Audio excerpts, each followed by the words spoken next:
अस्सलामुअलैकुम friends, welcome to हाफी vlogs. आप सबको मेरी तरफ से ईद मुबारक। హాయ్ అండి, బక్రీద్ వీడియో అయితే వచ్చేసింది। నేను మొత్తం ప్రాపర్గా వీడియో పెడతానన్నాను కదా, వీడియో తీయడానికి అసలు టైం సరిపోలేదండి। ఇంకా పండగ అంటే ఇంట్లో హడావుడి ఉండిద్ది కదా, వీడియో తీయడం అయితే మర్చిపోయానండి, అసలు గుర్తులేదు। చిన్న క్లిప్స్ మాత్రమే ఉన్నాయి, అది నేను ఈ వీడియోలో యాడ్ చేస్తున్నాను। ఇన్షాల్లా నెక్స్ట్ ఇయర్ మళ్ళీ పూర్తిగా నేను వీడియో తీస్తానండి। నైట్ పెట్టిన ఫుడ్ అయితే తినేసింది। పండగ రోజు మార్నింగ్ దీనికి స్నానం చేయించాలండి। ఇప్పుడు స్నానం అయితే చేయించేసాం దాన్ని। ఇప్పుడు దీనికి వాటర్ తాగడానికి వాటర్ కూడా పెట్టాము, ఫుడ్ అయితే తింటుంది। పండగ నమాజ్ చదివిన తర్వాత వీటికి అయితే జుబా చేస్తారండి అల్లా మార్గంలో। ఇలా జుబా చేసిన ప్రతి యానిమల్ డైరెక్ట్గా స్వర్గానికి వెళ్ళిద్దండి। అల్లా పాక్ హమ్ సబ్కే ఖుర్బానీ కో కబూల్ కరే, ఆమీన్। తఖబ్బుల్ అల్లాహు మిన్నా వామిన్కుమ్।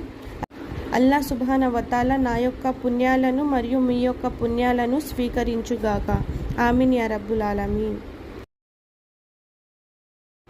జుబా అయితే చేస్తారండి దీన్ని। ఇలా కట్ చేసిన మీట్ని అయితే మనం తీసుకెళ్ళి రిలేటివ్స్లో అండ్ ఎక్కువగా పూర్ పీపుల్స్లో అయితే డిస్ట్రిబ్యూట్ చేస్తారండి ఈ పండుగ రోజు। ఇక్కడ మీట్ని అయితే కట్ చేస్తున్నారండి। ఈ మీట్ని అయితే 3 ఈక్వల్ పార్ట్స్ లాగా కట్ చేయాలి।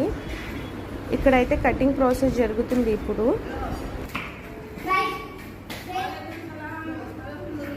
ఇక్కడ చూసారు కదా, మీట్ని అయితే 3 ఈక్వల్ పార్ట్స్లా డివైడ్ చేశారు। ఒకటి ఇంట్లోకి, ఒకటి రిలేటివ్స్ అండ్ ఒకటి పూర్ పీపుల్స్ అని చెప్తారు, కానీ మనమైతే 1 టైంకి ఇంట్లో పెట్టుకుంటామండి।